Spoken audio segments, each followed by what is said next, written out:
las ganas de un grito que ya no se aguantan. El nudo que asfixia a los pueblos del sur, recetas malditas que apagan la luz. Muy buenas noches, bienvenidos. Esto es Economía sin Corbata. ¿Cómo les va? Tomás Luquín, Agustín Datel y José Natanson, Sergio Guiñac. ¿Qué tal? ¿Cómo están todos? Buenas noches. Muy buenas noches.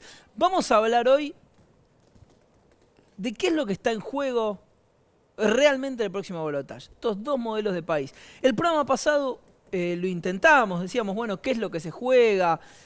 Tratamos de hacer un recorrido por distintas medidas económicas que se han tomado en estos años, propuestas desde distintos sectores del arco político de cómo se puede seguir. Estuvo aquí el ministro de Economía, Axel Kicillof. Ahora ya pasamos por las elecciones y hay dos candidatos. Está Mauricio Macri, está Daniel Scioli. Eso es lo que tenemos de cara al balotaje. Lo que nosotros queremos, nos parece tratar de proponer en este bloque, tratar de discernir qué significa esto de dos modelos, qué es dos modelos, porque pareciera quizás un poco abstracto. ¿Qué significa que ante esta buena elección que hizo el PRO, los mercados reaccionaron tan bien? ¿Por qué se ponen contentos los mercados de que Macri pueda llegar a ser presidente? ¿Qué significa eso? ¿Qué es lo que se celebra? ¿Dónde se está apostando a fuerza de trabajo? ¿Dónde se está apostando al consumo? ¿Dónde se está apostando a lo que hasta ahora muchos acompañan y celebran? ¿Y qué es lo que se apuesta desde el otro lado? ¿Cuáles son estos dos modelos posibles? ¿O no? ¿Está bien lo que estoy diciendo? No, está perfecto. Mirá, para hablar de esto, a mí tengo algunos disparadores que tienen que ver con algunos de los lineamientos en materia de política económica que uno puede dilucidar a partir de lo que estuvieron hablando los candidatos el último tiempo y los economistas que los rodean más cercanos a ellos, como para tratar de tener una hoja de ruta en función de esto de lo que vos decís y ayudar un poco desde lo nuestro, que es la economía en este programa, en términos de qué es lo que uno va a estar eligiendo en el balotaje en términos de modelo económico.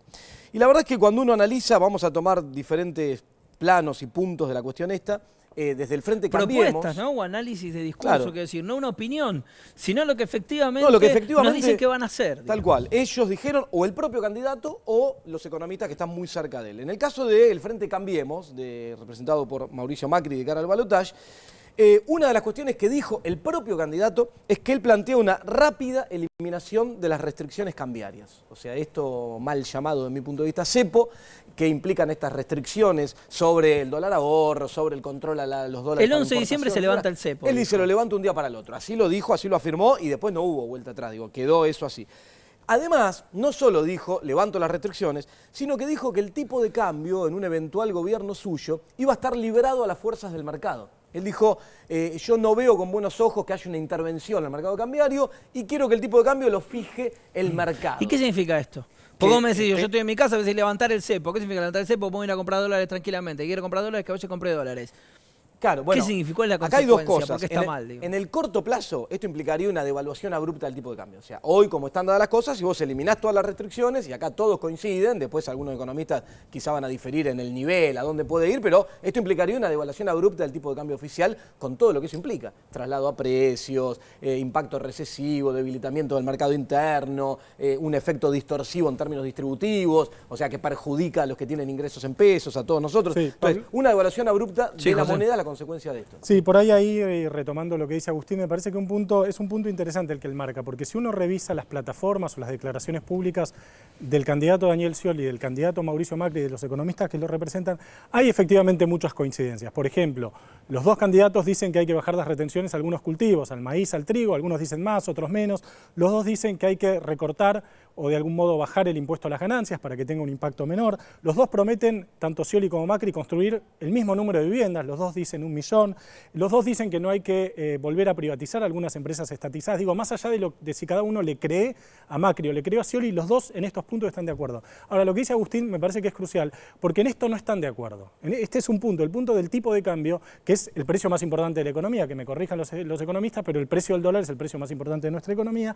El candidato Macri dice que hay que liberarlo y por lo tanto aceptar que el mercado lo fije libremente, lo que implica una devaluación abrupta, y en cambio Scioli o los economistas que lo rodean proponen correcciones, devaluaciones más administradas, mantener las restricciones, etcétera, etcétera. Detrás de esto se esconde toda una serie de consecuencias. No es lo mismo un dólar a 20 que un dólar a 10 o un dólar a 15. Esto tiene consecuencias sociales, económicas. Hacia adentro del poder económico no todos piensan igual. Hay algunos sectores dentro del poder económico que prefieren un dólar bajo, otros que prefieren un dólar alto. No es exactamente lo mismo. Los sectores más exportadores preferirán una devaluación abrupta. Los sectores que tienen que venderle del poder económico al mercado interno prefieren mantener el tipo de cambio. Me parece que esto que dice José es interesante, ¿no? Porque decimos, hay algunas coincidencias entre los candidatos.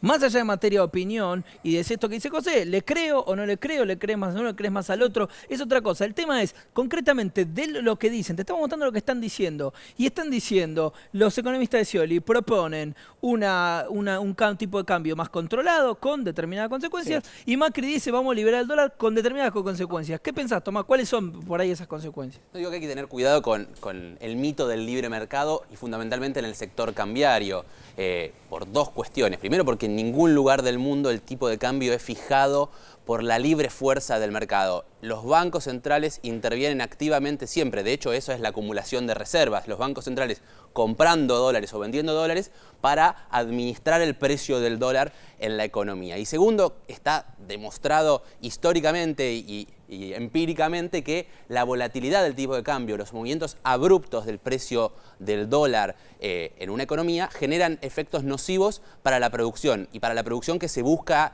y se ha buscado incentivar a lo largo de estos últimos 13 años, que es la producción industrial, con sus limitaciones y con sus problemas, pero es la producción que más empleo genera y que mejores salarios ofrece a toda la economía, ¿no? Y en una economía, disculpa, te agrego algo a lo que dice Tomás, que es una economía como la nuestra, donde vos tenés primero una formación de expectativas en relación al tipo de cambio muy sensible y además donde tenés un mercado cambiario pequeño en términos relativos en comparación con el resto del mundo, esa volatilidad que él marca sería excesiva. Entonces la verdad que el daño a nivel económico sería muy fuerte. Que alguien hable de liberarlo a la fuerza del mercado y ahí, llama como la decía atención. incluso José, no todos los sectores productivos están interesados en lo mismo. Hay contradicciones entre algunos sectores netamente exportadores y otros sectores que son exportadores, pero que para exportar necesitan protección industrial. Entonces, la respuesta seguramente a todos los inconvenientes que hay en materia cambiaria, en materia de precios, no proviene por la desarticulación de los mecanismos de intervención que el Estado se vino dando a lo largo de los últimos años y recuperando después de haber sido desmontados en un proceso neoliberal de 30 años. Sino que es precisar, mejorar todas esas herramientas de intervención para lograr objetivos como los que se vinieron persiguiendo. Te llevo a otro plano, el financiero, fondos buitre, por ejemplo. Vos hablabas al principio de por qué los mercados festejaron el otro día, el lunes, después de la elección de Cambiemos, que nadie esperaba, con esa reacción tan fuerte que subieron los precios de los bonos, subieron los precios de las acciones. Bueno, ¿qué pasa con los fondos buitre? Las declaraciones que hicieron desde el espacio de Cambiemos, Macri en su momento el año pasado, cuando empezó el conflicto, fue hay que ir, sentarse y pagar lo que el juez dice. Digamos, entonces, la idea que tienen es que hay que generar un acuerdo con los fondos buitre, pero donde lo ponen como prioridad. Yo creo que hay una diferencia, el propio Scioli, candidato, ha dicho, ese tema hay que cerrarlo en algún momento, pero ¿cuál es la diferencia? Defendiendo el interés nacional, hay que llegar a alguna negociación montada sobre todos los pasos que Argentina fue ganando en los últimos tiempos, las adhesiones internacionales, etcétera, en defensa del interés nacional, no dice, no hay que cerrarlo nunca, y del otro lado me parece que están dispuestos a ir, a aceptar lo que el juez exige sin ningún tipo de quita de capital, y además, digamos, esto lo ha dicho explícitamente el propio Macri. Ahora uno dice, ¿qué hay atrás de esto? Digo, ¿por qué? Scioli también dijo, para mí no es una prioridad eso. ¿Por qué es una prioridad para el sector de Cambiemos esto? Porque están pensando en un esquema de retorno al mercado financiero. O sea, hoy la economía argentina tiene una restricción externa, tiene un problema, acá lo abordamos muchas veces, de escasez de divisas. Ahora, vos tenés diferentes formas para hacerte esas divisas. Bueno, me parece que cuando ponen en el centro de escena el conflicto con los fondos buitre, ir y arreglar rápidamente, lo que están planteando es que hay que ir a buscar dólares financieros para enfrentar esta cuestión. ¿Eso qué implica? Alguna línea de crédito o asistencia financiera con el Fondo Monetario Internacional, muy probablemente, o el retorno fuerte, una vez arreglado y pagado y cerrado este conflicto, a los mercados internacionales. O sea, en resumen, volver a un esquema de endeudamiento. Y esto concretamente además lo que quiere decir, para que lo entendamos, para que vayamos al fondo del tema, es porque, que le paguen a los fondos buitre, a mí que me bueno, está bien, que le paguen, que no le paguen, no importa. Lo que está en el Banco Central es nuestro, se pone en juego el país, se pone en juego la posibilidad de generar trabajo, se pone en juego la industria, como decía Tomás, pagarlo o no pagarle a los buitres. Implica eso, volver a endeudar a la Argentina a niveles que nos pueden volver a poner en el lugar de los picos de desocupación que tuvimos, en la destrucción total de la industria nacional. ¿Cómo lo ves, Buinieski? No, ahí veo una situación que se complementa con una de las propuestas también de Cambiemos, que es pobreza cero. Y eso está como deshistorizado en el sentido de cómo se logra, sin conflictos, ¿no? Hay como un discurso en el cual uno no sabe si pensar que pobreza cero es que quieren eliminar la pobreza o a la pobreza cero bola, ¿no? No le vamos a dar importancia, porque pobreza cero, ¿qué significa? 100% riqueza de toda la población. Es como un imaginario de una nueva sociedad sin conflictos, ¿no? En la que se puede pagar a los fondos buitre, se le puede sacar retenciones al campo, se puede endeudar al país, etcétera, y tampoco va a haber pobreza. Esa sociedad sin conflictos es como una gran fantasía, ¿no? Mira, y en eso que habla de cómo se tratan estas cosas y decía sin retención, etcétera, fíjate, vamos a hacer un punteo más por algunas de las cuestiones que fueron declarando desde el espacio de Cambiemos. Vos lo citabas antes, José. Eliminación o reducción significativa de retenciones, dependiendo del tipo de cultivo. En algunos hablan de eliminar y en otros hablan de reducir significativamente. Eliminación de subsidios a la energía y al transporte, lo plantearon en su momento, y eliminación del impuesto a las ganancias sobre los salarios. En ningún momento se aclara la eliminación de todos esos impuestos con qué se van a compensar. Entonces, o es una propuesta demagógica de tratar de satisfacer la necesidad de cada uno de los sectores que están exigiendo por su beneficio propio, o se esconde la idea, que me parece que muy probablemente, de reducir al Estado a su mínima expresión. Digamos, bajo la concepción del libre mercado, que antes aplicábamos, por ejemplo, al mercado cambiario, como explicaba Tomás, que ven en la interacción de la oferta y la demanda la solución a todo, se traslada a todos los planos y entonces se plantea la reducción del Estado. Hay que tener cuidado, porque cuando el Estado se retira de gran parte de los roles que está cumpliendo el último tiempo, vinculados sobre todo con lo redistributivo, etcétera, sabemos cuáles son las consecuencias. En estos esquemas ideológicos neoliberales, en algún momento, y sobre todo en la década del 90, nos querían hacer creer que había algo que se llamaba efecto derrame, y que era que la distribución del ingreso mejoraba solita en sí misma, si nadie hacía nada, por el crecimiento económico, y eso no ocurrió nunca. Y uno de los grandes temas que cambió con la intervención del Estado en el último tiempo es que puso a la distribución del ingreso en el centro de la escena. Y en este punto hay una cuestión que es importante, que es la siguiente.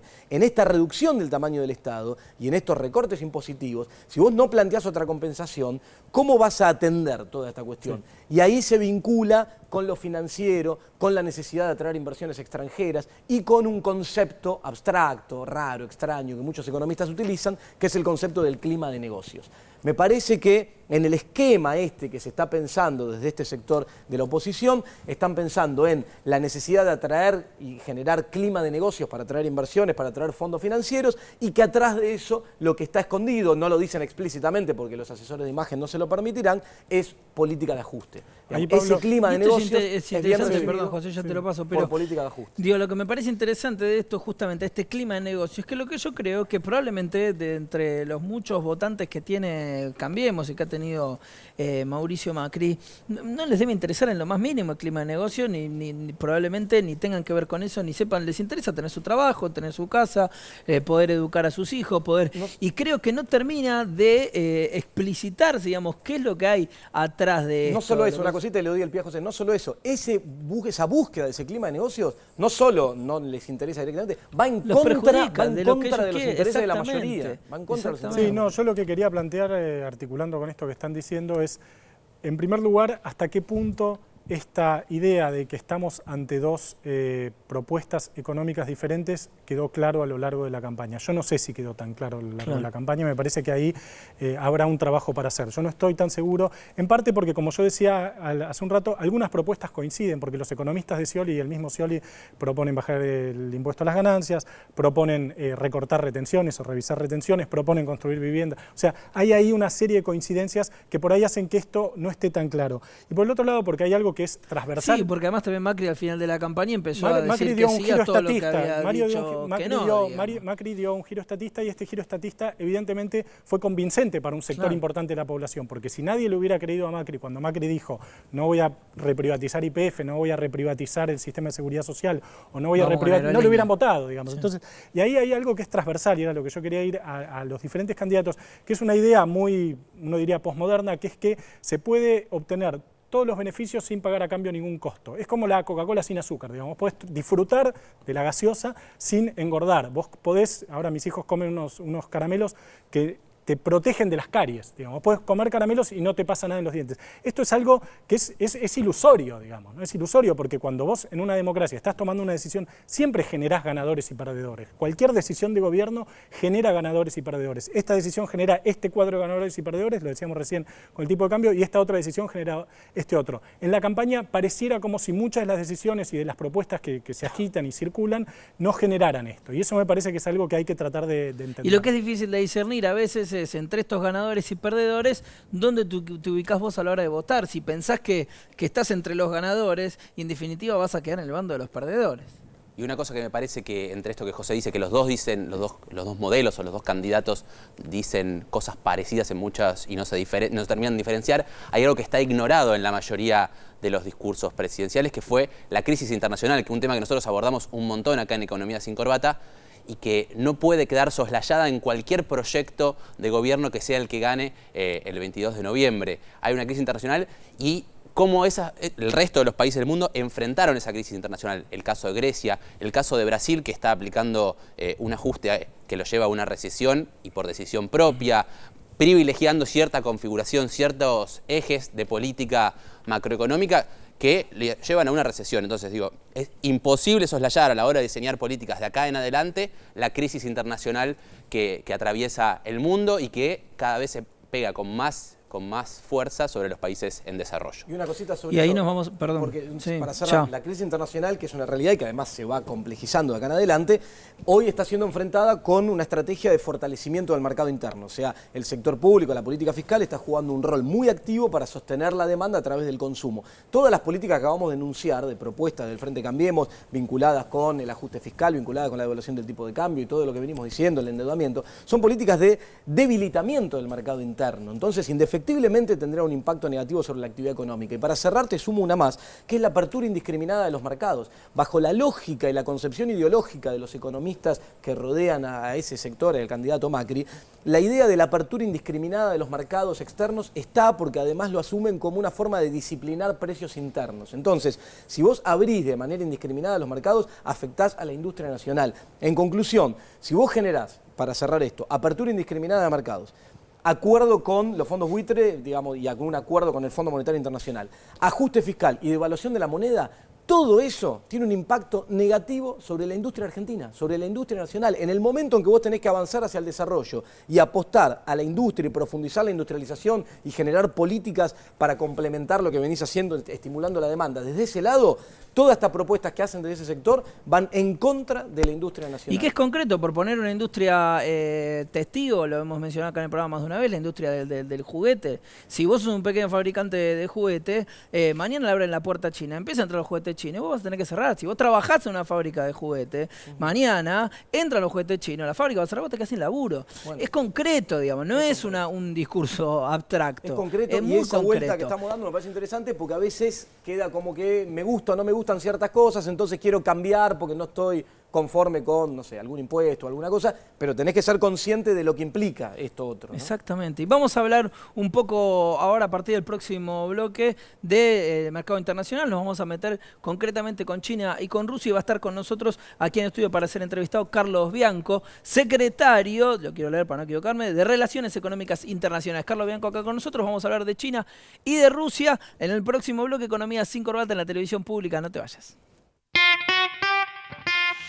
Afloja ese nudo que ahoga tus sueños, que impide que subas, que seas tu dueño. El nudo que corta la línea